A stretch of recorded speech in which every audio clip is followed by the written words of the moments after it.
Would you all please rise and join me in the pledge? I pledge allegiance to the flag of the United States of America and to the republic for which it stands, one nation, under God, indivisible, with liberty and justice for all.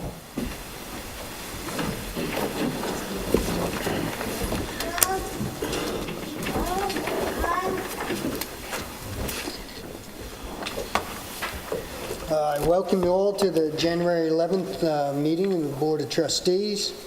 And as we do traditionally, we start off with the Employee of the Month. And the Employee of the Month this month is Michael Wilds. He's in the Maintenance Mechanic 3, Building Maintenance Department. He was hired on August 8, 2018. And John Cause writes, I nominated Mike for Employee of the Month for the work he did building the new restroom at Agawam Park, working with the Parks Department and on his own, starting with the framing and sheathing of the buildings, then shingling the roof before installing the doors, windows, and hardware. Then installed the cedar shingles for the siding. He then finished the exterior of the building with the trim work. Great stuff. I love to see our own employees doing most of this work, and I think they enjoy it a little bit, and certainly Michael stepped up the bat and deserves a many thank you for helping that, because that's a pretty big project. So being that I don't think Michael's here tonight, is he? No? Here's his picture.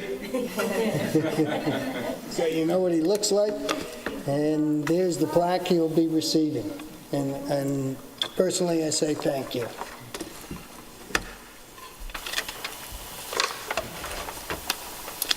And tonight we have the oath of office for the 2018 Village Volunteer Ambulance Officers and the 2018 Southampton Fire Department Officers, all which we owe a true alliance. Okay, we're going to do this in two groups. We're going to start with the ambulance first. So can I have Dan Berry, please? Raise your right arm. Repeat after me. I, Dan Berry. I, Dan Berry. Do solemnly swear. Do solemnly swear. That I will support the Constitution of the United States. That I will support the Constitution of the United States. And the Constitution of the State of New York. And the Constitution of the State of New York. And I will faithfully discharge. And I will faithfully discharge. The duties of Chief. The duties of Chief. Of the Southampton Village Volunteer Ambulance Corps. Of the Southampton Village Volunteer Ambulance Corps. According to the best of my ability. According to the best of my ability. Congratulations. Okay, thank you. Okay, so the signature right here.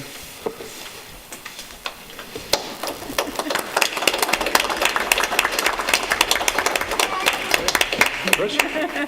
Next victim. Raise your right hand, repeat after me. I, Chris Epley. I, Chris Epley. Do solemnly swear. Do solemnly swear. That I will support the Constitution of the United States. That I will support the Constitution of the United States. And the Constitution of the State of New York. And the Constitution of the State of New York. And that I will faithfully discharge. And I will faithfully discharge. The duties of First Assistant Chief. The duties of First Assistant Chief. Of the Southampton Village Volunteer Ambulance Corps. Of the Southampton Village Volunteer Ambulance Corps. According to the best of my ability. According to the best of my ability. Congratulations. Thank you.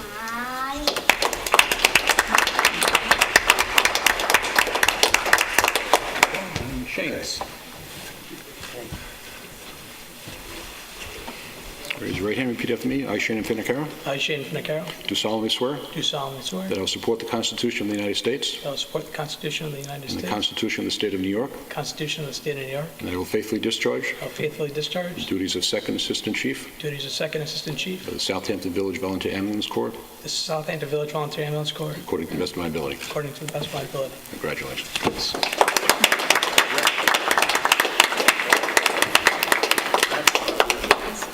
There you go. Got to break it up into like 2 words. There you go. Quite fun. Yeah, we should all go there and get a picture. Yep. Yeah, absolutely. Middle Chief.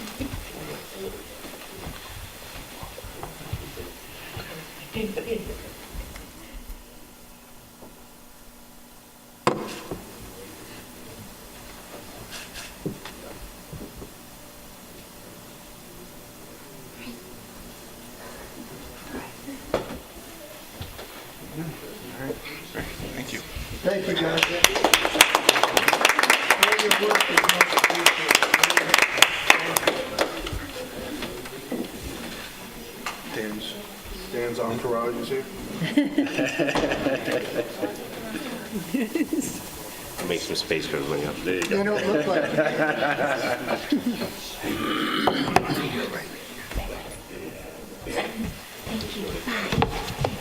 You think they look like Dan? or what?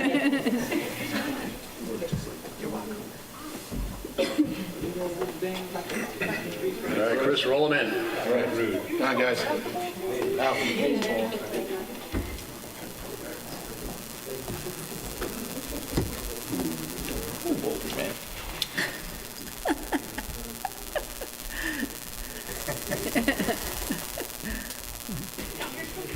Chris, why don't you come down here? We're going to just do you three guys first, and then we'll do the group. So line them up down the other way.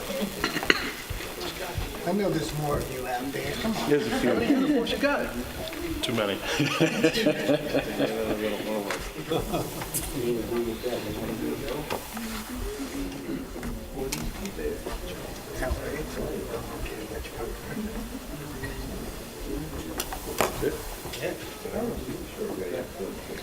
All right, start with Mr. Brenner. Okay. Raise your right hand, repeat after me. I, Chris Brenner, I, Chris Brenner, do solemnly swear do solemnly that I swear will support the Constitution of the United States that I will support the Constitution of the United and States the Constitution of the State of New York, and the Constitution of the State of New York, and that I will faithfully discharge and I will faithfully discharge the duties of Chief the duties of Chief of the Southampton Fire Department of the Southampton Fire Department according to the best of my ability. according to the best of my ability. Congratulations. Thank you very much. Okay, just need your signature right there.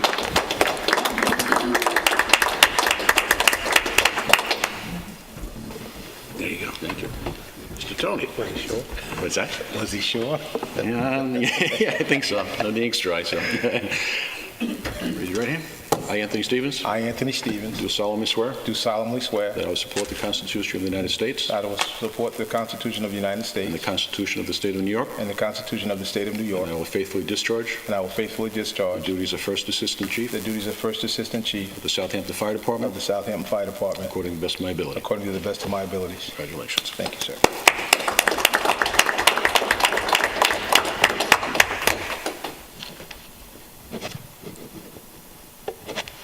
Thank you. All right. I, Alfred Hallahan, I, Alfred Callahan, do solemnly swear do solemnly swear that I will support the Constitution of the United States, that I will support the Constitution of the United States, the Constitution of the State of New York, the Constitution of the State of New York, and I will faithfully discharge and I will faithfully discharge the duties of Second Assistant Chief, the duties of Second Assistant Chief, Southampton Fire Department, Southampton Fire Department, according to the best of my ability. according to the best of my ability. Congratulations. Thank you. We went through yesterday, so no problem, right? Yeah, no. Okay, well, to make it easy, we're going to do the rest of you in a group. Okay, so, then you come in and sign. There you go. Okay, so just raise your right hand. Repeat after me. I state your name. Do solemnly swear. That I will support the Constitution of the United States. And the Constitution of the State of New York. And I will faithfully discharge. The duties of state your position. Southampton Fire Department. According to the best of my ability. Great. Congratulations. Step up and sign.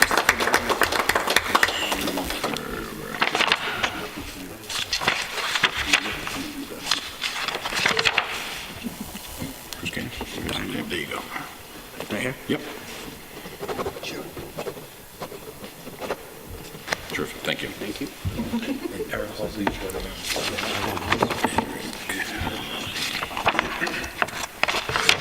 There you go. Right here? Yep.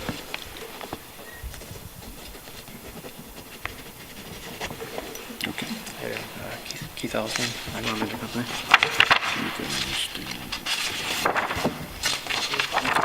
Towards the front here. There we go. Right there. Thank you. John Reister. Right there. Makes it easy.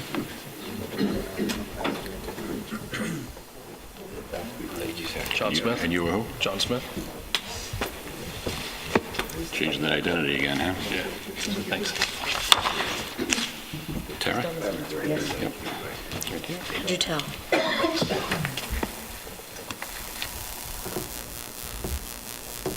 Thank you. Sean King. Right there, Sean.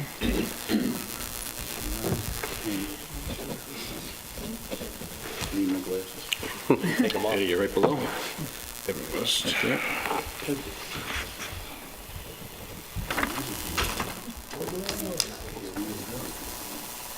Watch your mouth. There you go. Tim Hurley. Right there, Tim.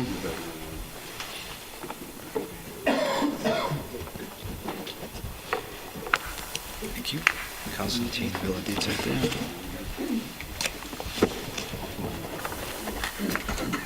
Great, thank you. Oh, Walker. Right there.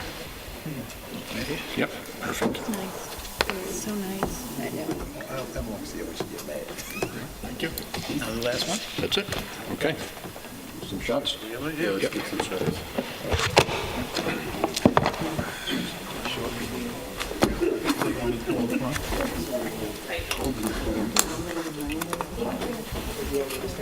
Pretend you like each other. You're going to have to choreograph.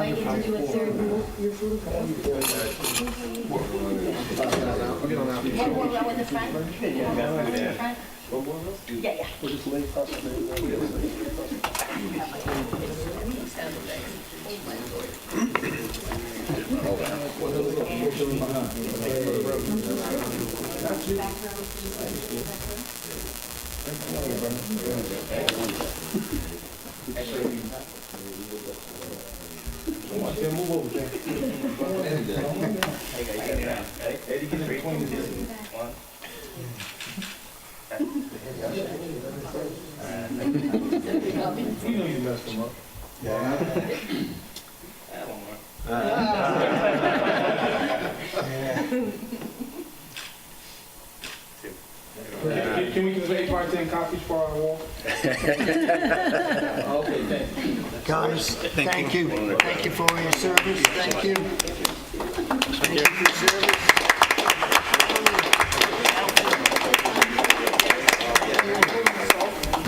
Thank you, guys. There you go. You're bad. You too. Oh, another uniform. Another one. And there goes the budget. Thank you. See you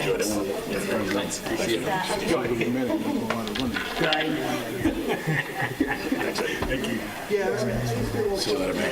Have a great day, Chris. Go better, man. Thanks. I'm gonna go home. Yeah, hot tub. Yeah, I wish I could have a rest. Things are good. She got my signal, my false alarm for a second dog.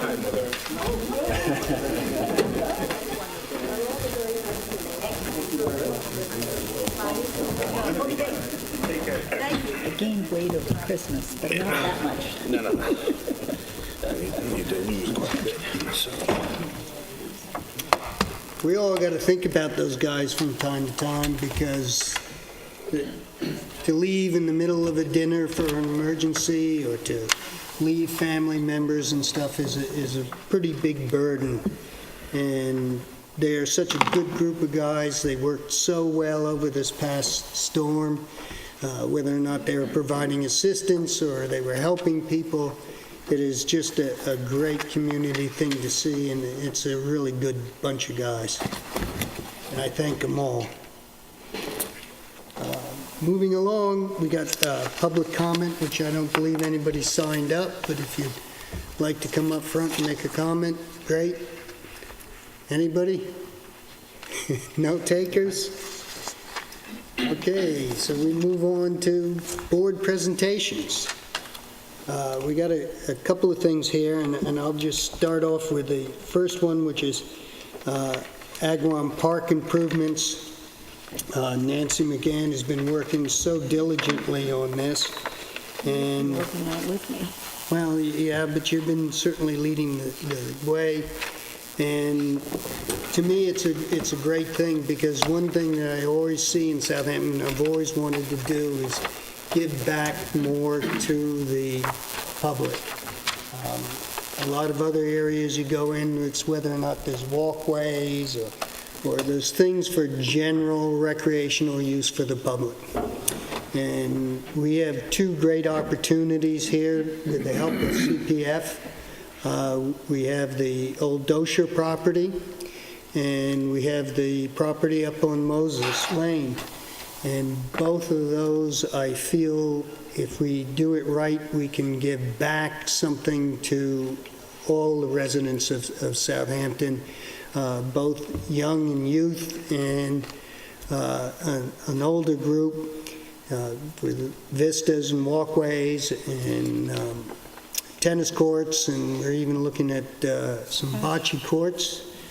And the playground down by Agawam is going to be really exciting because it's designed not only for recreation and dropping kids off, but most of the rides and items that we've chosen are for physical development. And in an age when most kids are hanging at home on laptops, it was a great opportunity to get them out in the fresh air, and there's no more beautiful place in Agawam. You got to admit, with the way the Parks Department and stuff is taking care of those grounds, it's pretty impressive. So maybe Nancy, you would like to expand The only other a thing bit? I would like to add to it is that originally when the Dosher property was purchased by Community Preservation back in 2005, actually the deal was made before we took office, and it was designated for park use. So naturally we thought, well, it's next to the children's playground, we could expand the children's playground into it. And so when we first did over the playground in Agawam now, we chose a company called Compan, and the reason why we chose Compan was because someone came to me who is a physical therapist in New York City, and he said, if you ever change that playground out, I'd really love to be able to give you some input. He said, I go out of my way, he said, to bring my children in New York City to certain playgrounds because they use Compan equipment, and the whole idea of Compan is that they use their muscle groups. And he said, whereas, most playgrounds, you never think about that. And he said, and they have a lot of spinning apparatuses, and the spinning apparatuses are very interesting because he said, a child's brain, he said, he said, spinning is a really, really good thing for a child's brain. He said, not for an adult, but for a child. And he said, you'll see, a lot of kids will naturally do that. Well, he said, the product has a lot of spinning apparatuses. And he said, overall, it just really gets them moving, and they use all the core muscle groups. So I was very intrigued, and I spoke with Tom Rowinski and Gary Gillespie, Tom was in charge of parks at the time, and we took a trip up to Port Washington to take a look at some of the equipment that was in a private school there, and Tom was blown away. He thought, my God, this is amazing equipment, and that's when we decided that we would change out the equipment in the present playground to the Compan equipment. Now we'd like to expand it. We have a nice group there, but we really know we can do something over the top and expand it into property that was purchased by Community Preservation solely for that. Moses, I've had a lot of requests for people who live in the Southampton Village, really people who live in the village, who are asking for a tennis court because there's clubs, but not everybody belongs to the clubs, and they were hoping that the village would be able to provide some form of tennis. They were looking at the corner of North Captain's Neck and North McGee Street, and people there did not want it. And then this property came up where Community Preservation purchased it. And it's a large parcel, and, we had thought if we could put some tennis courts in there, someone requested bocce, and then a really, really good walking path in there so that people could, do their walking and feel protected. So that's the whole concept behind all of this. Very well said. Any other comments from any of the board? Because I think we have a presentation. Correct. Yep. Yeah, I'll just say quickly to echo what Nancy had said. We've had this property for about 12 years now, and the thing that I get a little frustrated with is we get these properties, and then what do we do with them? Up until last year, we had a building on the site, which we tried to save in many different ways. Eventually, the cost to try to renovate the structure because of asbestos, lead, rot, was just not feasible to keep the structure. So the board allowed me to take that down, and then the town CPF paid for that for us. So now we have this blank canvas to start over, and I love building playgrounds. I mean, it's just one of the funnest parts of my job. You know, when drainage or paving gets a little tiring, this is a good feel-good project. So if this is what the board would like to put there, I would be supportive of it. Compan is a good company. Other playgrounds in the past, we've used other companies. I was a little reluctant that Nancy led me down the path of Compan, but once I started seeing their equipment, I thought it was far superior to other things we were using. All right, and saying that, we have Jeff LaRue with Compan here tonight to give us a presentation on his product and how it's going to fit in the park. Thanks for having me. Start spinning. I have to power up, because Charlie didn't want to interfere with his electronics, so just give me 1 minute here.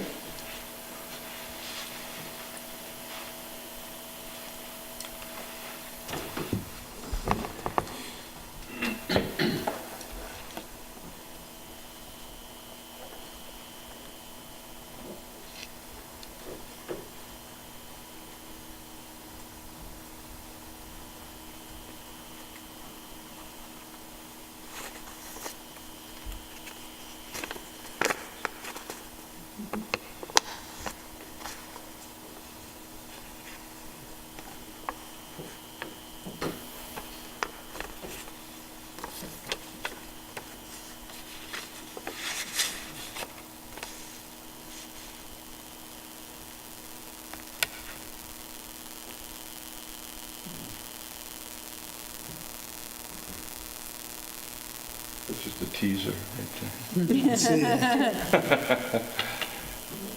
me see here. 1 second.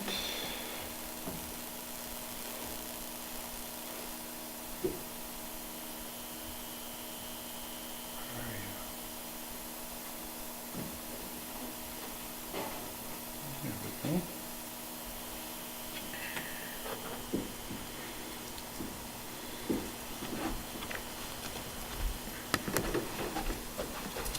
Like this.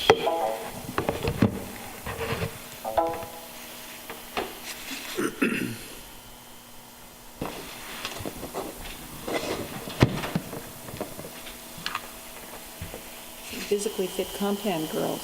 Yeah. Somebody's Yeah. a soccer player. I'm having, There you go. good. Now let's go to slideshow. And hopefully it'll sync.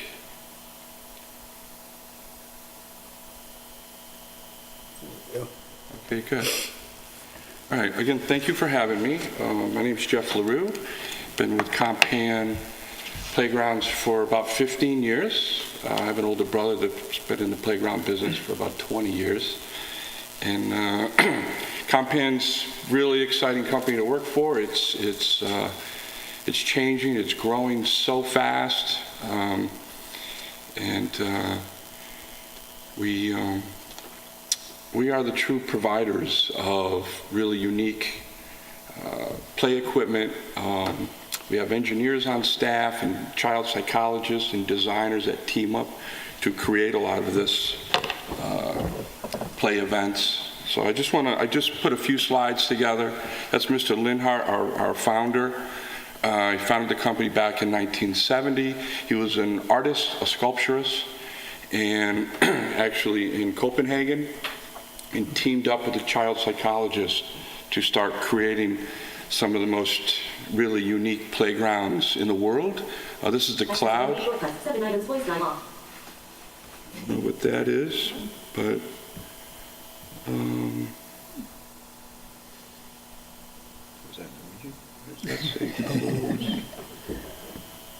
There's one behind him was fine. Charlie? I don't see that on the The one back there was fine. Go back to the close, yeah? How come one is... It's weird. Oh, that's fine.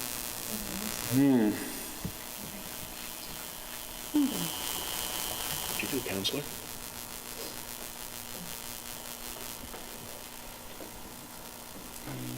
Let's see. I guess we'll be looking that way then. Well, this screen seems to be moving Yeah, along just fine. and that's, yeah. So this is one of our facilities. It's off now. There we go. One of our facilities in Denmark, and we're actually moving all manufacturing, well, we're setting up U.S. manufacturing in Austin, Texas, as we speak. And there'll be about 2,000 employees there. We have about 3,000 employees in the U.S. right now. So it's really growing, and we're really excited about it.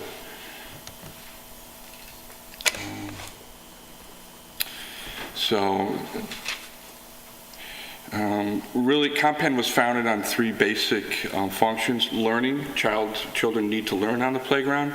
Children create social inclusion on the playground, and health, which is physical fitness. And it's really important you understand that children actually, their first attempts to speak and learn from each other is on a playground.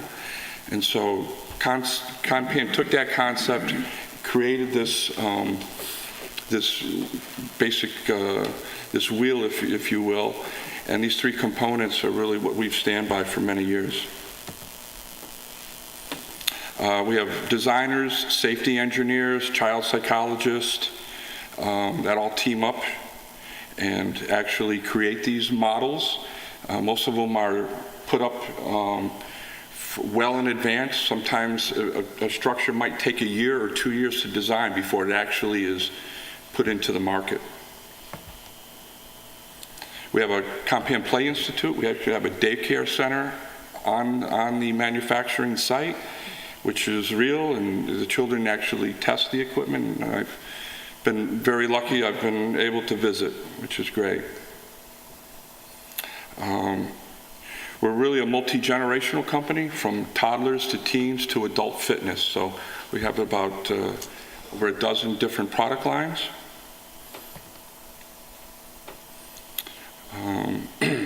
It's one of our ropes. Hot dip galvanized. So you're going to get really high quality materials here. It's a lifetime warranty on all our hot dip galvanized, and also our E-core panels. They're 100% recyclable, and I think that's really important.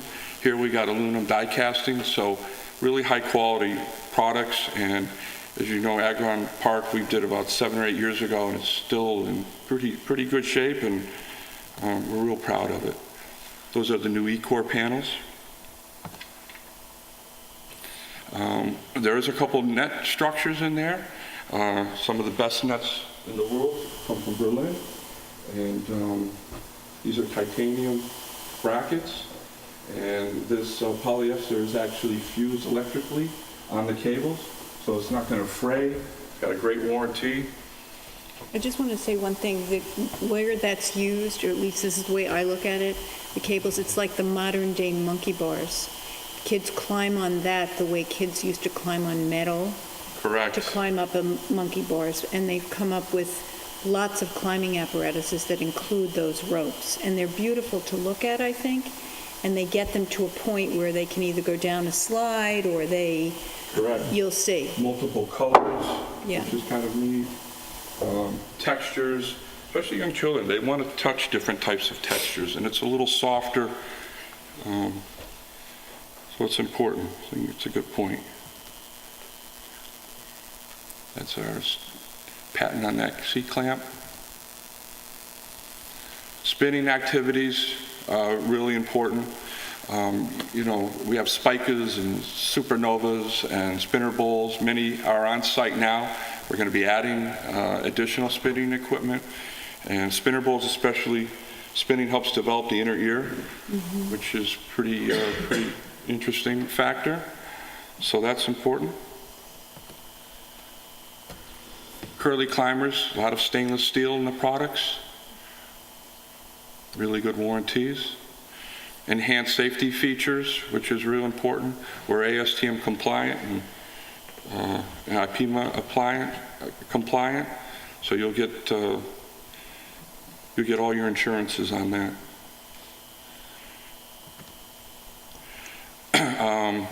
Really the goal over at Agawam was to create more of an inclusive play, which is pretty exciting. We're going to have a new area just for toddlers. That's for 6 months to really 4-year-old. And so we've got about 6 or 8 items just for that group. So your moms with the strollers can come right in, go into a nice safe environment, and have play functional equipment for that appropriate age group. That's something we don't have right now, and I think that's going to be a real benefit. We've also added some themes, so we've had pirate ships and different types of play activities like that, so we've put more theme and colors into the playground. So I think that's really going to encourage even more play in the 2 to 5 and the 5 to 12 age group. And we've also included space nets, really multifunctional, multi-level activities. So I think you're going to find even some of the older kids, even teens, coming and enjoying that. Most playgrounds, a lot of kids start falling off around 8, 9 if you don't have the appropriate equipment for them, because they're not going to, they don't like the smaller equipment and smaller slides. So I think this playground is going to be more robust, more exciting, bigger nets, bigger slides, and very inviting. It's also going to be very accessible. The ground level play promotes an all-inclusive playground, so children with disabilities have the same type of play experience as children with that are able-bodied and able to climb up through the nets. So there's going to be plenty of structures that you don't need a staircase to go on. You'll be able to just enter and play along with any other child. And then based on your ability, strength, you'll be able to climb up through the equipment. But at least they can all start at the same spot at the same time together, which is important. Child development, I think Nancy mentioned that. Healthier children, better learning, social inclusion, which is really critical. One other little fact about New York City parks, they're trying to put playgrounds within a block of every city block. They don't want children walking more than like 1 or 2 blocks to a playground. So they're continuing to add playgrounds to there. And especially when the economy wasn't so good. I know the economy might be getting better now, but people aren't going on vacation as much. They're looking for destinations close to home. And so renovating playgrounds has been huge all over the country, huge. So I think that's important to recognize too. Especially that playground at Agawam, I get a lot of phone calls about that. It's amazing. That's one of the 2D plans. It's not great to see, but I brought some bigger prints, and I'll be leaving those tonight if you'd like to review those. There's also going to be a zip line in there, which is a 120 feet zip line. And again, it's not up too high in the air. It's only about 3 feet off the air, but the children will be able to glide right across Agawam Park. And we should put it right at the end of the water. They can just jump right in. No, we don't want that. No, we don't want that. We don't want that. Anyway, that's pretty exciting. One day. Forward to that. Again, there's more 2D plans right there for your review. Clean water.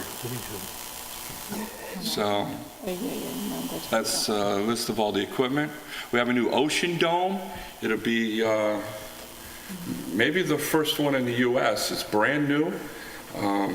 It's all blue. It's got climbing walls, multi-net structure. It's really neat. It's just created by Compan, and we've selected it for this park. Is it on there? It's on there. Yeah. Where is it? It's this one right here. And I've also got a picture We saw of it. the children playing on it in the very beginning of it. Yeah, that's Is that what that was? Okay. It was similar, yeah. That's the Explorer Dome. So we've got a pirate ship in there as well, and of course, the large Arctic. I think I've got a couple more pictures. We have a pirate ship, so again, more themes, more colors, great pretend places, really, really neat. This is the Ocean Dome. So very colorful, lot going on in there. Little rings and bivy seats, and this is actually a membrane where they can actually jump on it and walk through there, but it's all moving, and it's actually even more exciting when there's more kids in there because the whole structure is moving. So that's going to be pretty neat. We've added a basket swing, something new this year. So we can get 2 or 3 children in there and enjoy themselves. And a parent can get in there with their little one too. No problem. Bill, you and me, what do you say? Yeah. If that replaces tire swings? It sure does. You have a safety strap? This is called the Miram. This is like a skateboard structure. It's really unique. The kids will be tested on it, and Yeah, and as you sway from side to side. oh yeah, they sway from side to side. They really start to understand, can they balance themselves? And it's a real challenging one. And they won't get it. That's where Compan comes in. It's the word affordance. A lot of this structure has affordance. It just keeps bringing kids back because they just can't conquer it the first time or second time or third time. It might take a kid 2 or 3 years to really get on that and sway back and forth for 5 minutes or 3 minutes, whatever he's doing. So affordance is real important in our designs. There's a zip line that we're doing, 120 feet. There's the Octanet. We put a big slide in, nice tall slide. And it's enclosed at the top, so it's very safe. The fall height isn't really that high. But that's going to get up to over 20 feet high at the top of that pole. They're going to be able to really look out into the ocean. So it's going to be pretty exciting.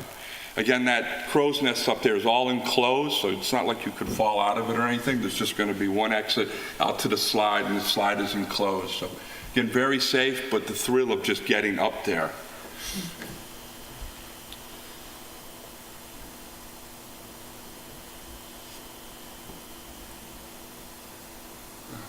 Okay, let's see here. It's a similar picture. This is actually in a public school in Brooklyn with a crow's nest. Something similar. Play 360, you already have this edge. I just thought it would be important to show this.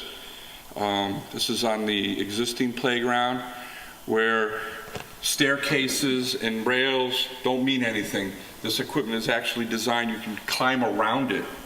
So you don't technically need a staircase. And so, again, we're challenging kids to try new things and understand new hand grips and balance and what their strength is. And again brings affordance back into the picture where some of their older friends can be doing this, and the younger ones are going to be watching and learning and trying it sooner or later. A lot of movement pieces, the Supernova. We have that in Yeah. Quality bearings, the Spikers.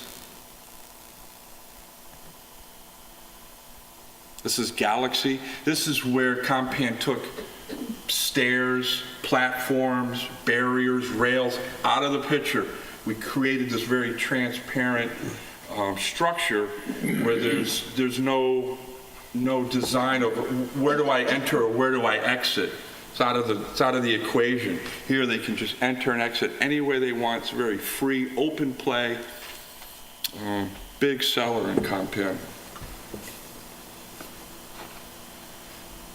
This is just a picture of a space net. Just want to give you an idea. We can really get kids up there. This is some of the Explorer domes. Zip line again. We do design and surfacing. You're going to have probably one of the best safety surfacing in the country out there. That's important. There's some samples on the table. I'll actually be leaving those with Gary. So we can get pretty creative with that. There's an Explorer Dome.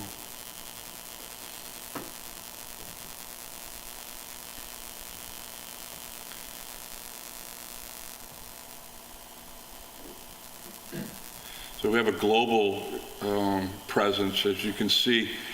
Playgrounds are really getting unique all over Europe, and the U.S. is picking up on it really quick. Big spheres with huge slides coming down. This is in England. I mean, these are really destination playgrounds, and I think that's what we're driving at here. And it just creates community. It creates just social interaction. You know, kids from the East End will know kids from the West End because they're all meeting at the playground. And, you know, at the 4th of July parade empties out into that park, I think. And it's just like, wow. It's going to be awesome. Sydney, Australia.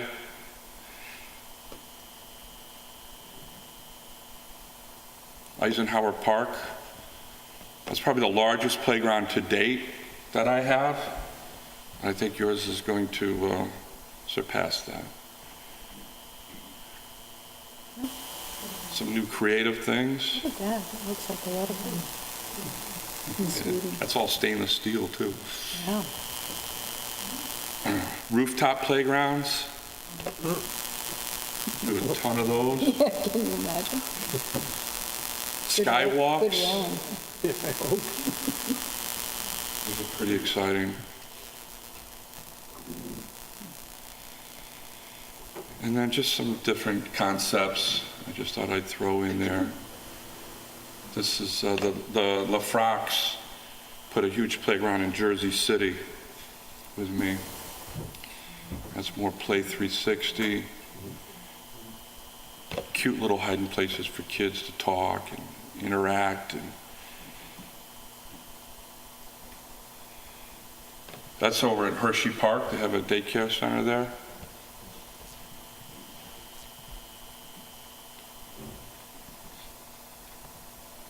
So and that's it. Thank you. Any questions?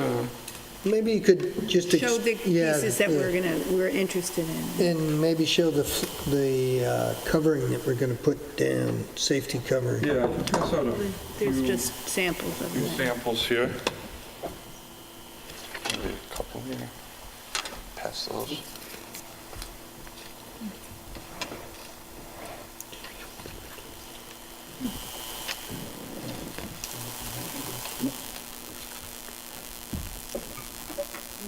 So the safety surfacing will have different thicknesses to meet the required fall heights for each piece of equipment. That's interesting. And that'll all be certified, and it'll come with certifications and warranties and everything. So it's all IPMA, ASTM compliant. So the way that this is set up is that we have 3 different age groups. Basically, we have the 6-month-old to, 4-year, and then 2 to 5, is it? 2 to 5. 2 to 5, and then 5 to 12. However, the 5 to 12 could be 12 on up, because some of the equipment there is so interesting that I could see older children even wanting to come in and use it. Yeah, especially the Octanet. I could Yeah. see teens. And although they're in separate little areas, there's walkways that go through all of this with benches for parents to sit and watch over the children. And this is all in the place where, this is all in the area where the Dosha property is. So.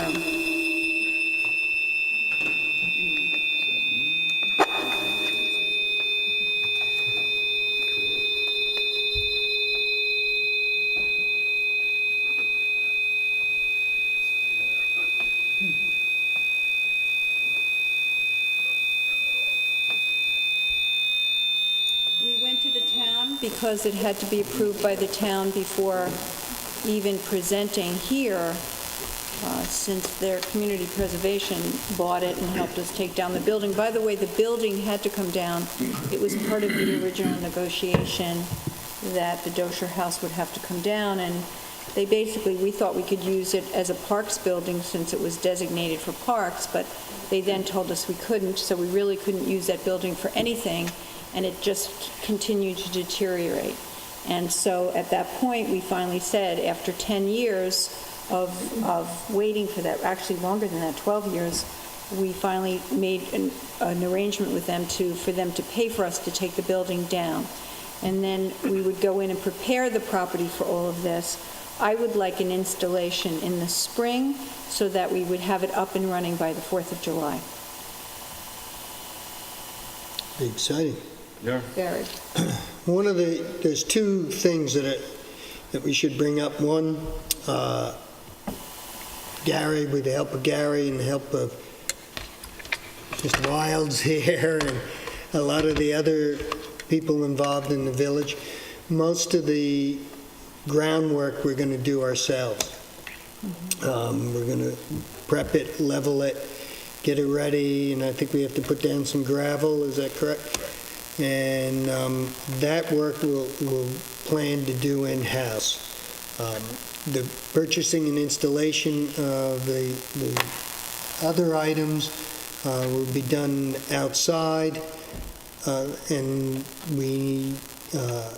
the downstroke of the whole thing is it's expensive.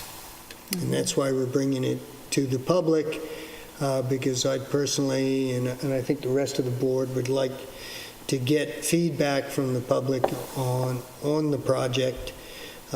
We've sat down and doing the two, Moses Lane and this, Steve, I think we figured we'll probably have to go out to bond in 2.5, is it? Between 2 and 2.5, yeah. Yeah, which is a significant number. It's not a huge number to the taxpayer, but it is significant enough that we feel that we need your feedback on doing both projects. I have the plans for Moses, if you want me to lay that out. Yeah, that would be great if you could do that.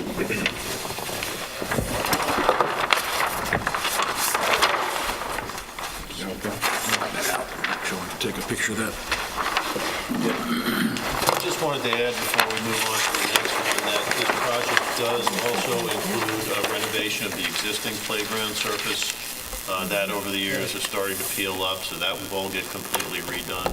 We'll try to match the two colors, playground to playground, so it all becomes one flow on each side.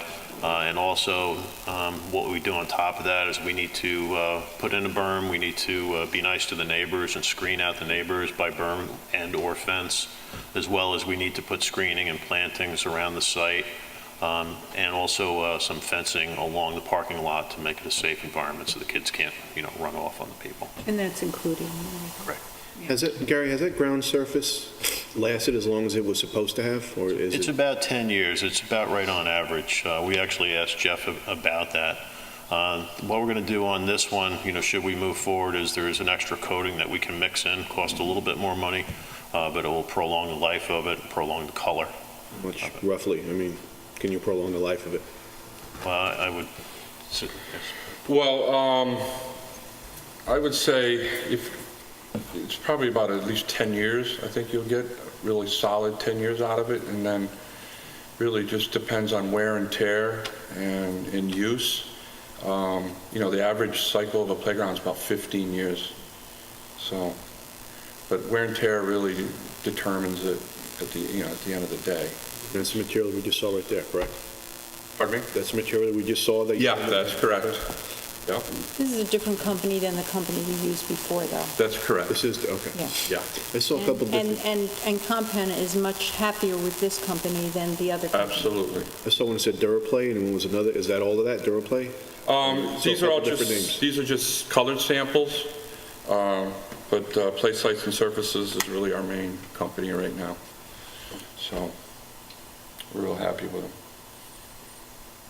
Any difference in heat? I know some issues in the past with how hot it got on the warmest of days. Is there any, is that just... Well, we prefer to use the lighter colors, obviously, but, all my customers have to be very careful about temperatures. You know, I just want to add on that, we did find in the original playground in the first year, we had a chemical reaction as the thing was hardening or bonding, what have you. So the first year, the actual material was hotter than it has been over the years. So after that first year passed, it did stop, because we were concerned about putting in sails, tents, shrubs We looked at that because we and then we found out that all the complaints just went away. Okay, so that was just that first growing pain, okay. But we will, of course, try to screen out any new structures there, just to, make it a little softer. Interesting. Gary, can you just, for the audience, just walk through, with Charlie's help, what's on the Moses Lane? Sure. Courts and...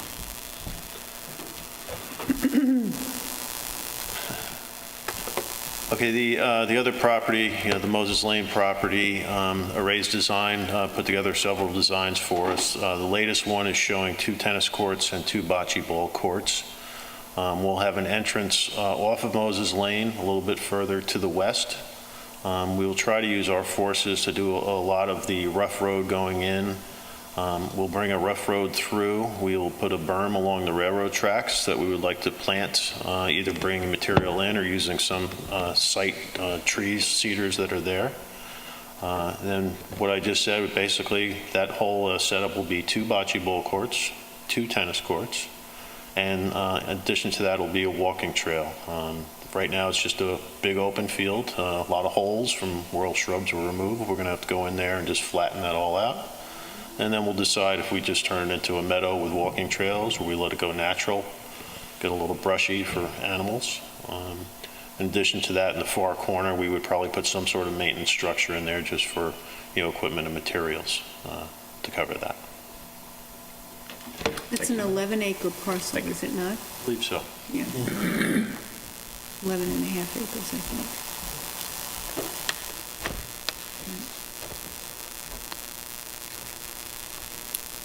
Any questions or comments, and board members? What do you have for grown-ups? You'll have to come up here. Well, we have bocce. I heard a number 2.5. I gather that's 2.5 million. Yes. Okay. Ms. What Green? will be the roads that will lead people onto the Moses Lane? You have to come up to the mic just because Charlie can't.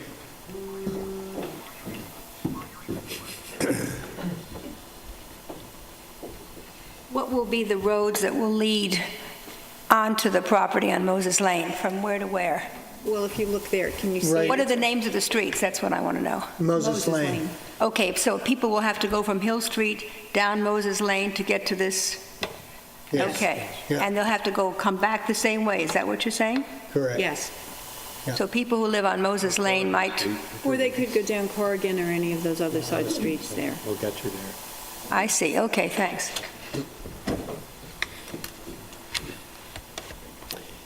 Any other comments from the public? Well, I think we'll leave this presentation open so that we can get some feedback, and I really ask any the public with any questions to contact us. I'm very excited about it, and I think, Gary, you're very excited about doing the project, and could be a lot of fun. And also, if we bond it out, the rates are lower now, and I think you said, I asked how many bonds we had that were ending, and you gave me a list of them that were coming due, that we wouldn't have that expense anymore. Paying off a lot. So we're paying off quite a bit that we'll be finished with, so now this new bond that would be coming up, we'll have several of them out of the way, so this is a really good time for us to do it for all those reasons. And, we don't know how long they're going to stay where they are, interest-wise, and it's a good time to do it, actually, for us, the village. So. And it's a good field to give back. I think it's great. There's nothing like having the excitement of children coming into the community and being excited, and parents feeling they have a wholesome area to send them to play or to be with them there. The playground that's there now is extremely accepted, and we got really great feedback from that. The people from daycare centers say to me, "Oh my God, where did you get that equipment?" And all over, I mean, so now we're expanding it, and I think it's going to be even better, and I think it's a great thing for our community. And Nancy brings a lot of people into the village, too, which is key when we, especially for the retail Well, I mean, I think, businesses. I think people, they go to the restaurants, they go into the deli,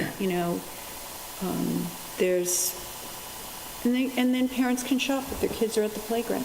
So I think it's a win-win for everyone. So we'll leave it open and ask the public to give us their input, and we'll go forward from there. Moving ahead to the next item is in the public hearing. We have a public hearing on a proposal, local law of 2018 entitled "A Local Law Amending Chapter 99 Taxation to Provide for the Exemption for Properties Improvement Pursuant to Americans with Disabilities Act of 1990. And maybe, Wayne, you could further that? I just need a motion to open the public hearing. I'll make that motion. Second? Second. All in favor? So this proposed local law was prompted by inquiries made to our tax receiver. In particular, we have a section under our village code, under Chapter 99 taxation, which already provides for a tax exemption for those who are disabled. However, there is a separate section under the state law that authorizes the village to also give a tax exemption for those who have done improvements to their property because they are disabled, such as a handicap ramp or something like that. Unfortunately, the village did not adopt that, and so presently anybody who seeks to get that exemption is not eligible. So this local law basically mirrors the authorization under the state law, particularly the exemption schedule and whatnot. I did attach some of the supporting information, the forms and everything else that would be required. And if the board is inclined to adopt this, it also provides, our taxable status date is January 1st, and this board has certain authority where you can modify that taxable status date, and this local law allows someone to qualify if there is anybody out there. Some of these people have inquired that they can get an application in before January 31st. They would be able to have that applied to their next year's taxes.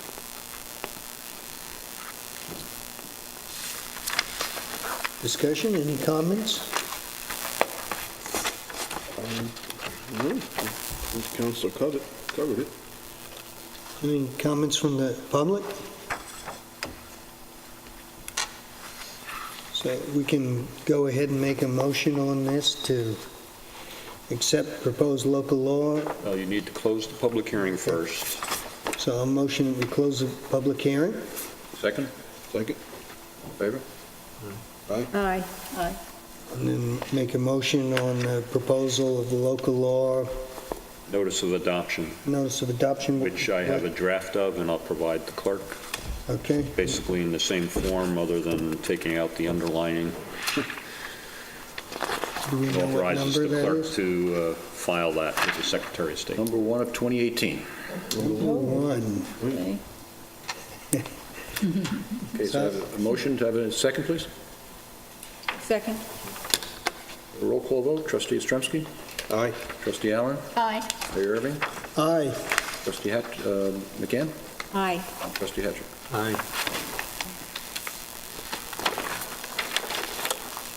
Good. With no communications to the board, and we have the suggested resolutions. Item 1, resolve that the reading of the minutes of the public session of December 14th, 2017, and the special meeting of December 27th, 2017 be dispensed with, and with those minutes be accepted as filed by the village administrator. The actions taken at that meeting be and hereby are ratified and approved. Have a motion? So moved. Second? Second. All in favor? Item 2, resolve that claims for the warrants dated January 11th, 2018, totaling $259,421.89. Warrant 10, General Fund, $1,822.38. Warrant 14, Trust Fund, $153,873.28. Warrant 8, Capital Reserve Fund, and the village payrolls from the period of December 21st, 2017 to January 4th, 2018 be ordered and approved. Have a motion? Motion. Second? Second. Discussion, page 1, Bill Bates, Medicare, Part B reimbursement, $1,285.80. Page 2, Carrier Corporation's Fire Department HVAC Maintenance Agreement, $1,655. Gas Productions, December Videographic Services, $2,035. CC Electronics, Fire Department Equipment Boxes, $2,529.13. Page 3, Candace Clanahan, Services for the ZBA and Planning Board and Planning Commission, $2,340. Coastal Fire Systems, Rescue Equipment for the Fire Department, $6,033.33. 2 reimbursements to John Cole and Joyce Cole for Medicare Part B reimbursements, $1,285.80. Commissioner of Taxation and Finance, fourth quarter MTA tax, $9,926.47. Corwitz Auto Body, towing for the PD, $1,350. Creative Visual Systems, Science Supplies for the Highway Department, $1,811. CSEA Employee Benefit Fund, January Premium, $28,468.44. Page 5, EMT Government Accounting Services for December, $1,450. Page 6, Evenflow Company, Fire Prevention Car Seats, $1,035.64. Firematic Supply, Fire Department Pump Repair, $18,327.18. First Presbyterian Church, Parking Lease, one payment for January, $3,000. Page 7, 2 payments to Fundamental Business Services for court fines, one for November, $5,818.50, and October, $9,595.50. Page 8, Grade 8 Petroleum, bulk oil for the garage, $1,332.81. Air hardware, December supplies falling onto page 10 in the amount of $1,487.97. Island Tech Services, software maintenance agreement for the fire department, $2,095. Johnson Electrical Construction, 2 schools, crossing signs, $11,660. Next page, Johnson Electrical, traffic signal repair, $3,522. Clifford Johnson, Medicare reimbursement, $1,044.90, and Betty Krasuski, $1,044.90 also. Well done on Got that that. one, huh? I practiced all day for that one. Page 12, Lennon Flags, Village Flags, $2,160. Lewis RCF Energy Heating Oil, $3,086.70. Page 13, Howard McElroy, 2017 Health Reimbursement, $8108.03. Page 14, Unistat Services Bond Filing Fee for the Ambulance Barn, $2,250. Nelson Pope and Bories Services for the Planning Board, $1,169.29. Same thing on page 15, $1,460.81 and $1,152.12. Page 16, NYSDOA, DARE training for Officer Lubold, $1,200. Page 18, Pine Barrens Printing, 4x4 permits, $1,503. Rapid Recovery Towing Services, $1,100. Rico's Clothing, Fire Department Uniform Parts, $1,558.50. Page 19, Ronco Cleaning Supplies for the Building Department, $2,746.49.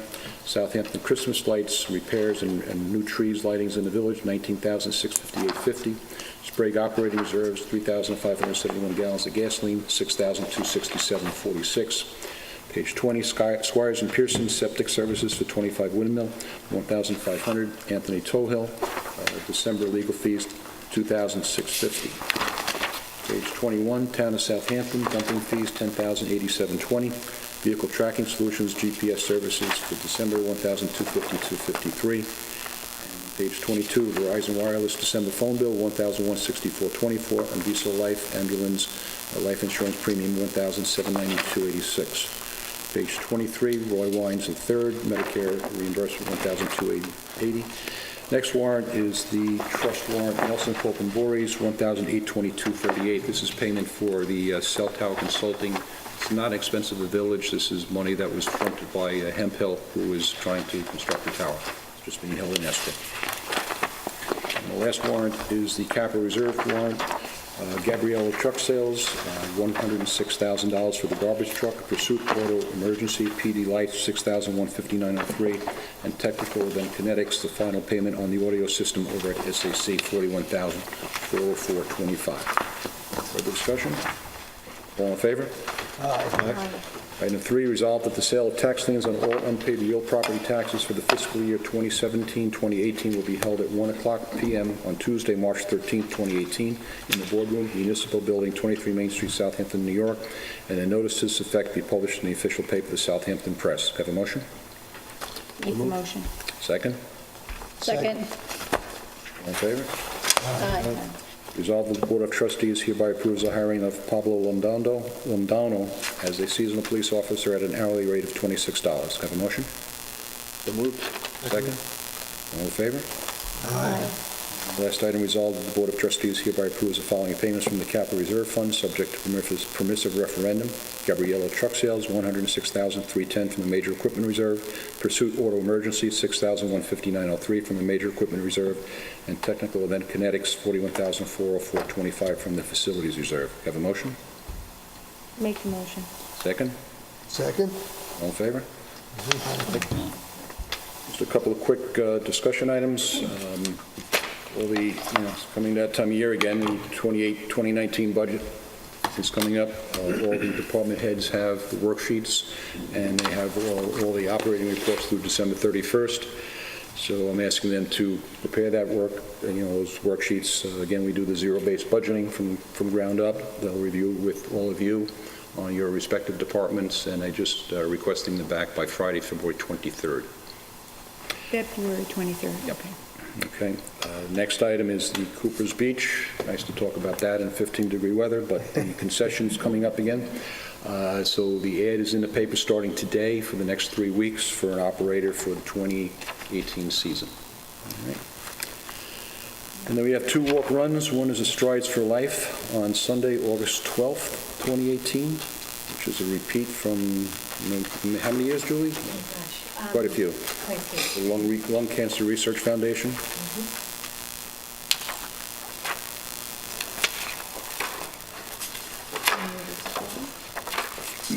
Basically around the lake. Oh, yeah, yes, I see.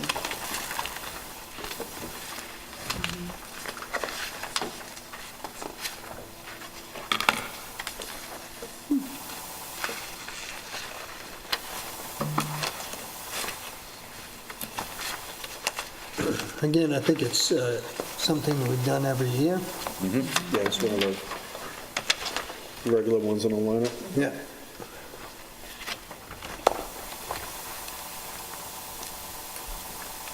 And there's no conflict on the date of the 12th. Good.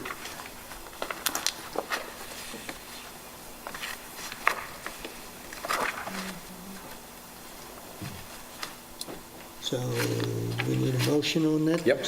We'll make that motion. Second? Second. All in favor? Aye. Next one is the Pause on Parade Walk, which was, the first one was held last year, and we're looking to do it again. This is, last year was Columbus Day weekend, and they're moving it to Saturday, September 22nd is the requested date. And this is just basically a walk from the Historical Museum down to the beach and back. And there's no conflict on that date? No, they had asked for September 29th, but that Right. was very late. So they would keep the date.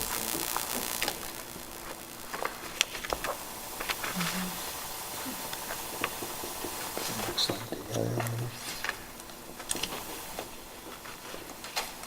Julie, how many of these events do you think we have in a summer? During the summer or throughout the whole year? Throughout the whole year, I would say about 15 Say about 15 to 18. More obviously in this summer, mostly on Sundays. Right. 15, that's all of them? That's all the walks and the bikes and all the rides? Really? Yeah, I'm trying to remember off the top of my head. Just in a short period of time that it seems, but we Right, yeah, have... it's condensed, Like right. August, it's very, Yep. August there are more. they're mostly on the weekends. And Right, mostly on Sundays, it seems, in August. And did any of these fall on the week where we have the US Open? No, not yet. No one's put in a request Okay. yet for that. They may. They may, but, I know we wanted to think about that and talk to Chief Cummings about. This particular one is to benefit the Southampton Animal Shelter and the Southampton Historical Museum. Yeah. So all the money that's raised for people who would come and go into the walk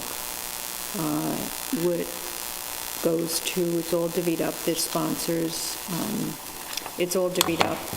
A portion of it goes to, as I said, the Southampton Historical Museum and the Southampton Animal Shelter.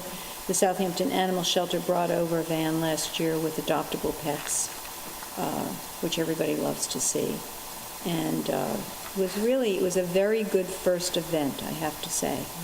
And everyone's learned a lot, so I think this year will be even better. And these are really worthy causes. It was more just, do we have them staggered throughout the summer, that they're not clustered? And Right, well, this is particularly after the next summer with the U.S. Open, I think it's going to be a busy couple of weeks. And then Hampton Classic at the end of August, and so. So I'll make a motion to accept pause on parades, Saturday, September 22nd, 2018. Second? Second. All in favor? Aye. Okay, and the last one is a proposed local law on maximum gross floor area. Turn that to you. So this board had explored with the Planning Commission. The Planning Commission, as you know, has been exploring for some time and various issues that have been confronting the village, and one that has been confronting the village since 2003 is the size of residences within our residential district, particularly as it relates to lot area, the smaller lots having larger structures. So going back to 2003, the village adopted for the first time the gross floor area requirements. Since over this 15 years, we've monitored and actually amended this section of the code in various ways, at least 5 times. But nonetheless, the Planning Commission has undertaken a review of built conditions and regulations. I'm sure you all seen that study. And since then, the Planning Commission has even taken that a step further and looked at various alternatives or scenarios as to how to address the gross floor area issue and based on the built conditions in the village. Basically, what they found is that, you know, the size of structures are still somewhat out of character or out of scale with some of our neighborhoods. And they have recommended most recently an amendment that changes the requirement where currently it's 12% of the lot area plus 1,500 square feet, to change that to 10% of the lot area plus 1,500 square feet. Some of the alternatives they looked at were changing the amount, the additional area, instead of 1,500, making that smaller, 800 or 1,000 square feet. And when you start applying it, they did a number of scenarios with current conditions and evaluated that, and I believe this is what they have recommended. So this local law would amend that section of our gross floor area to change from 12% of the lot area plus 1,500 square feet to 10% plus 1,500 square feet, and it amends the appropriate sections in the code accordingly. And this proposal here is to schedule a public hearing for your February 8th meeting. Just one other note is something I'm sure you'll hear comments on, is how and when this would apply. We did put basically a clause that said this would apply to building permits after April 1st, 2018. I know that kind of grace period, as you have people in the pipeline, we need to address. So that could be something you, again, revisit as you get comments during the hearing process. I have a question, Wayne. Sure. I noticed that it has maximum floor area of a dwelling within the R40, R20, R12.5, and R7.5. At one point, there was some discussion of the entire village. Did they take that out? In the larger lots, in other words? The current code has 2 different sections. One applies to the R120, R80, and R60, and the requirement is just clearly currently 12% plus 1,500. In the smaller zones, which is the next section under, if you look at the amendment, the R40, R20, R12 and a half, R7, and as well as the multifamily zones, it's 12% plus 1,500, but you also deduct the gross floor area of accessory buildings on those lots. And there's a whole formula for that. This law just changes the basic formula and still, in the smaller zones, continues to deduct the accessory structures. I'm aware of that. But what about the larger lots? Is that being looked at differently? Yeah, both, the amendments change both in the larger lots as well as the smaller lots. It changes the basic formula from 12% plus 1,500 I'm not to seeing the larger First lots page on the here. bottom. Are you seeing It's on the the larger bottom. lots here? I'm not Yes, seeing- it's on the first page at the bottom. First page, bottom. Oh, okay. So it's making it uniform for both, for Correct. all our. Yeah, right now it's 12% plus 1,500 in both the smaller and the larger. The difference in the smaller is you deduct the gross floor area for the accessory buildings. So it's keeping it uniform for both, all zones. The basic formula. So on the larger lots, then you are also, if you have, let's say, a garage that meets the requirements of the garage, which I think is, what, 800 square feet you're allowed, and then anything above that, on a large lot, anything above that is deducted from the square footages. If the floor area of such garage exceeds 800 square feet, the excess shall be included in calculating the gross floor area. Those requirements are in the smaller zones. In the larger zones, that's not included. Okay, so my But the question... basic definition of what constitutes gross floor area and what still applies, we haven't touched those. The Planning Commission didn't recommend any changes to those parts. Okay, so on a larger lot than a pool house, the square footage of a pool house, which I also believe cannot be any more than 800 square feet, is that correct? I'm not sure. Correct. The Yes. maximum is 800 square feet for a pool, And that is not being deducted from... not on the larger lots. Okay, that was my question.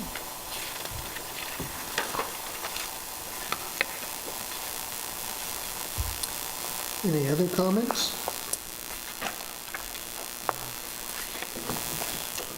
So this is opening the hearing. Is This that- would be to schedule a public hearing, and obviously, the other thing I did note when I was going through the code, you actually have a specific provision in the code that relates to the Planning Commission, despite the fact that the Planning Commission actually was the party that recommended this.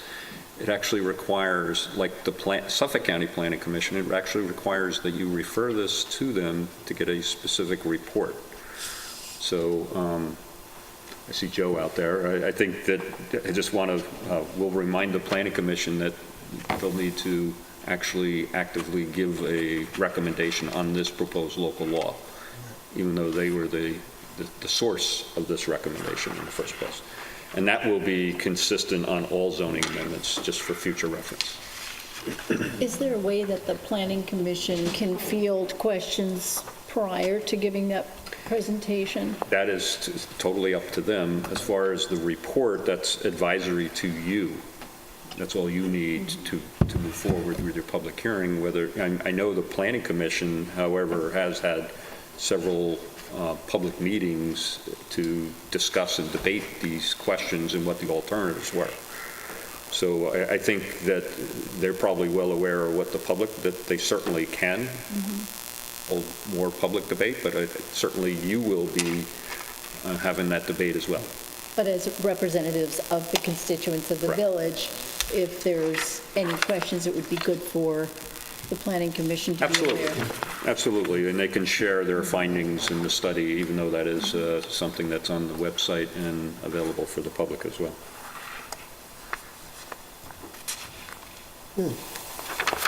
So can we go ahead and schedule a public hearing? Yes, you would need a resolution that's offered here to basically direct that a public hearing be scheduled and held on the 8th, and the notice be published, as well as referrals to the Planning Commission and the Village Planning Commission, as well as the Suffolk County Planning Commission.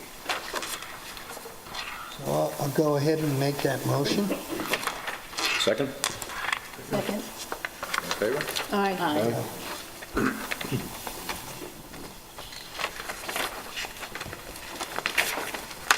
It'll be February 8th, the first meeting in February, right? Correct. February 8th? Yes.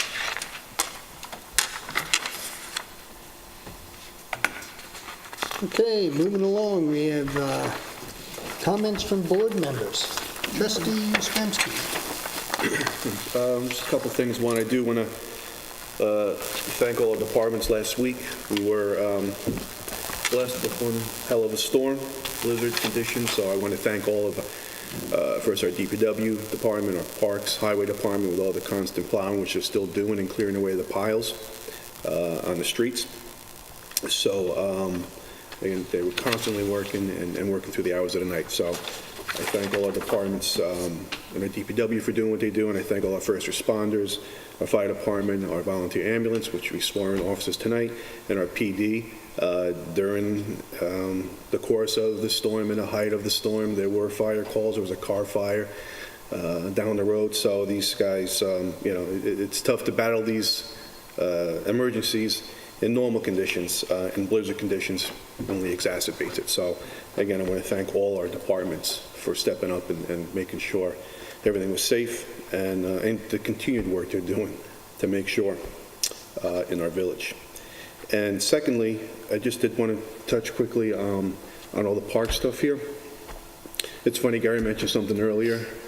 Nancy, when we brought the first compound equipment in, and like Gary, I remember, I think our initial conversations were like, my God, like the cost of it, and then where's this from, and I was right along there with Gary, but I'll admit, boy, through the years when that was put in, the feedback we've gotten from it, and to this day, the stuff we've gotten, the comments and how different it is and advanced, certainly well worth it.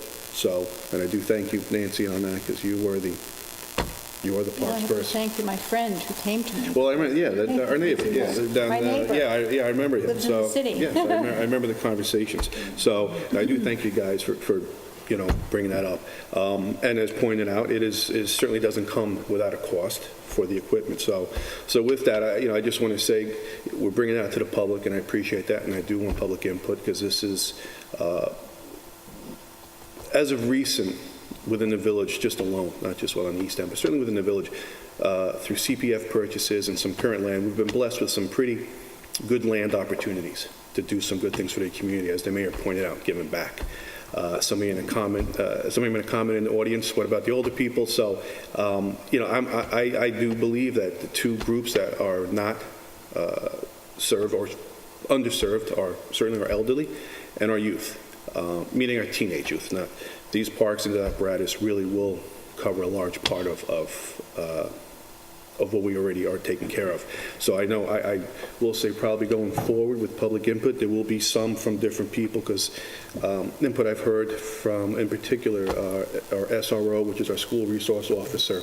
She has a firm grasp of all the schools and all the youth in our district, within the village, and the town for that matter.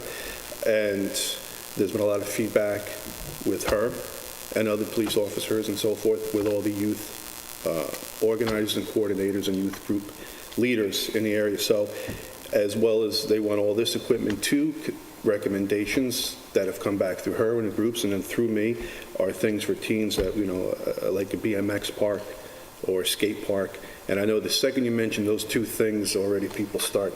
And the chief of police will also, it conjures up certain images and certain concerns and challenges. But those are requests out there too that I think going forward, not so much with these pieces of property, but again, we have other pieces of property. And I think that it should be part of the discussion as we go forward. That, again, through CPF and this designated parkland, that we have some opportunities, I think, to look at some other things going forward. So I thank you guys, Mayor and Nancy, for bringing this up to the public and let them get the feedback, because these are great ideas to use what we have. But I do know we have some other parcels around that I think going forward we could utilize as well. So with that, I want to mention that. Thank you. And welcome back. Thank you, Trustee. Trustee Allen? Building upon what Rich said earlier, a big thanks out to our police department, our fire department, our DPW, which is the Department of Public Works. who plowed over 110 miles of road in 50-mile winds for over a few days and had to carry snow from Main Street that could probably build an Olympic downhill run. That's how much snow, if anybody was down there, it was up to 2 stories high. Nancy, I have pictures of it in front of Town and Country. And also for the police department and the fire department who dug out over a dozen cars. And for all the people who were still out on the roads, you got them kind of back home and safe, and that was really appreciated. So everybody worked just an incredibly long hours. I don't know how they did it, but they did it. Thank you very much. So hopefully the bomb cyclone is over. And moving on to something a little, back to February 8th, which obviously is going to be the public hearing on GFA. Very interested in everyone's input there. But we are also going to have a presenter from Quiet Communities, Jamie Banks. So moving from snow to leaf blowers. She runs an independent nonprofit organization which provides research, education, and awareness and practical solutions about shifting kind of the gas leaf blower world to the electric side. And the reasons for that is they're not only a nuisance, but apparently they're very bad for the environment and very bad for individuals, and some people view it as the next public health issue. So that's on February 8th as well. So we have a busy day. That's important. Yes. To your sanity. Yes. Yes. And a couple people are going to help her from the community in the presentation, so I look forward to that. And thank you for tonight's presentation as well. Thank you, Trustee Allen and Trustee McGann. Well, to answer the question, what is available for the older people? Compan does have equipment, and we really kind of looked at some of that, which we probably could do some of it up at Moses. And basically what it is there's certain pieces of equipment that if you're walking on the walking path, you can stop and use this equipment. I can get a catalog to show you what it is. It's all in great equipment. And it's meant to be outdoors. And eventually we could end up putting some of that up there. I mean, we looked at some of it. I mean, a lot of it has to do with using your muscle groups again, and they've used that in several different parks. People love it. So, I mean, we might look into doing some of that over at Moses, because I think that would be a really good area to do it. And we're very open to that. So, I thought the presentation was good. The equipment is so unbelievably wonderful, and I'd love to see it for this community. And I, too, am in awe of all of our departments and what a wonderful job they've done, and I thank them as well. Thank you, Trustee McGann. Trustee Hattrick? I won't try to top your comments, Nancy. I myself, of course, was really extraordinarily impressed by the ability of the Highway and Parks Departments for the plowing jobs that they did in the village here recently, and commended them. I gave them a one-word thanks, and I said that word is surgical. I thought they did just an extraordinary job on a massive amount of snow under really difficult conditions. I am going to call Gary tomorrow. About a month and a half ago at a department head meeting, I was commending the Parks and Highway departments for their excellent handling this year, extraordinarily good handling of the sweet gum plague that we suffer, that the parks had blown them off the streets and the Highway department had sucked them all up and all that sort of thing, and then this damn snow comes along, and it's astonishing. Here we are almost in the middle of January, and there are a zillion of them, and they can't really get at them, but as soon as the snow melts, I sure would hope that I can come up with another word to describe how well they did, or how well they didn't do would be a different word. And other than that,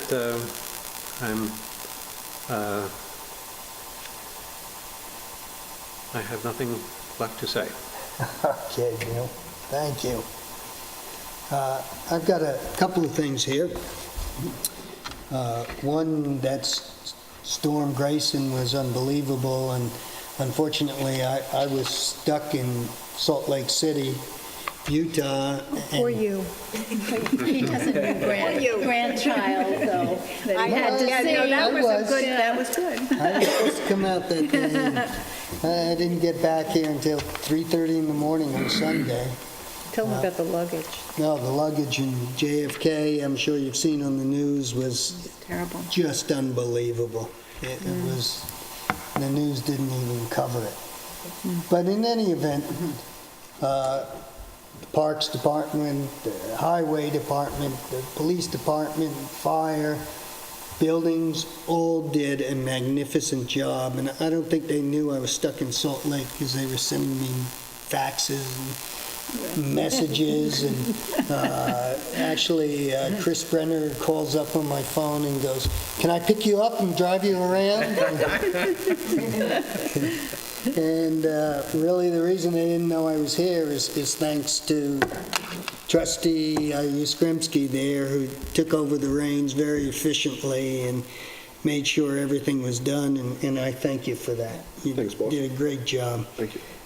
And also, you know, we always talk about parks, highway, and all the great stuff they did, but in my book, one of the shining departments that we have during that storm is Central Garage, because everybody was calling me and saying none of the vehicles were breaking down, which is pretty amazing and not an easy thing to do, to keep things running.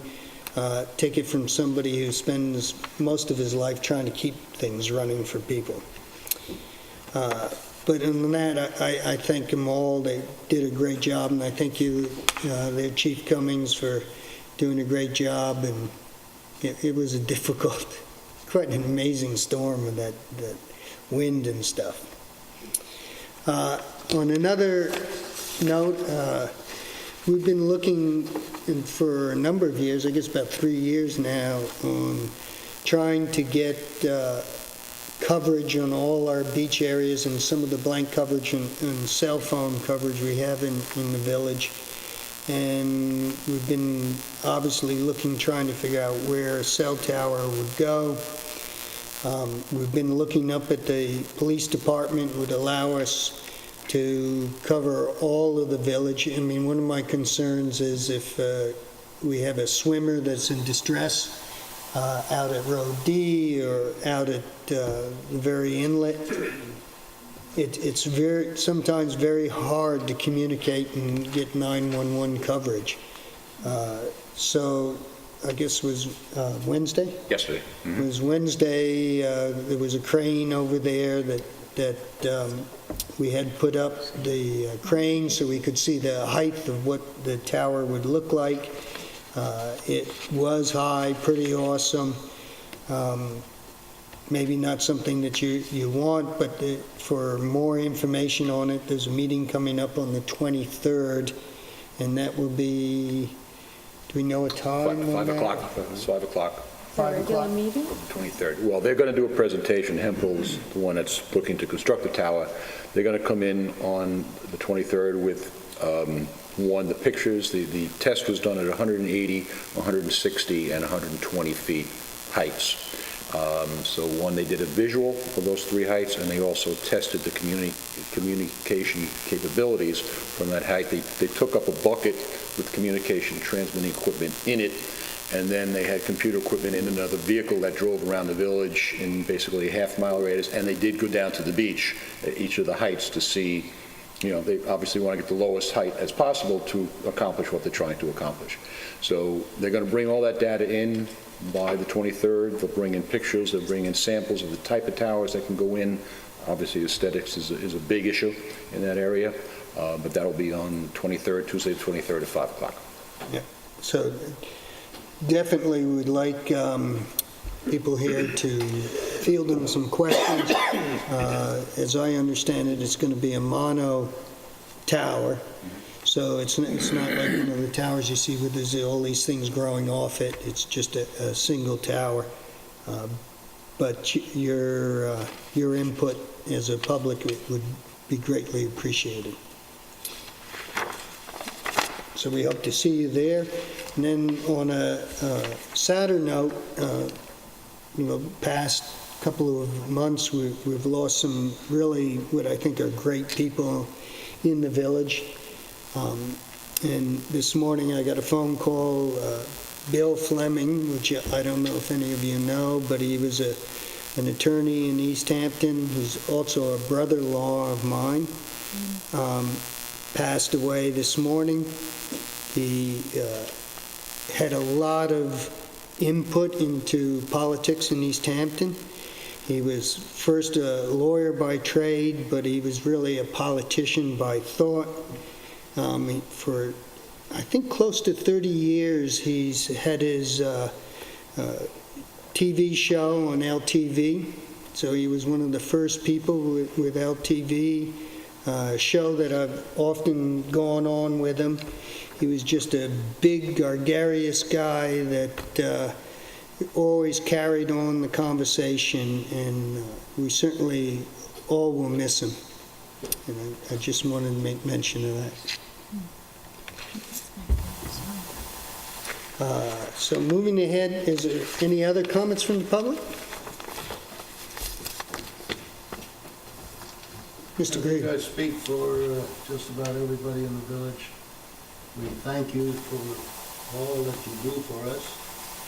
Takes a lot of time, a lot of effort, and we don't often get a chance to say that we're grateful. Oh, well, certainly, I think this entire board appreciates that. Yes, Thank you for your comment. Thank you. And since that's... I think somebody in 1915 said that. I had a quick question. Come up, please. Come on. Just need your name and address. Hi, Paul Volo, 95 Fox Hollow. I had a quick question since we were talking about parks and we were discussing different demographics, and Nancy, excellent work with the Children's Park at Agawam. I noticed that the impound location behind Lola Prentice Park, which is, I think 3/4 of it is a dog park. I'm not sure if there's any discussion now that that impound has been relocated for the village police department of what may or may not be done there in the future, but the dog park has been a tremendous success, and I think if you look at the numbers of people that actually go there throughout the day and, you know, quantify it across 365 days, there's a large swath of people of all ages, and there's a tremendous amount of use relative to all of our parks, but I'm hoping that you'll come up with a good idea for that back section of Lola Prentice Park, which is... one of the pieces I was referring to, as a matter of fact. Yeah, good. Thank you very much for everything. And Do you have an idea? I don't. I wish I did. All right. Have a good night. Thank you. Thank you.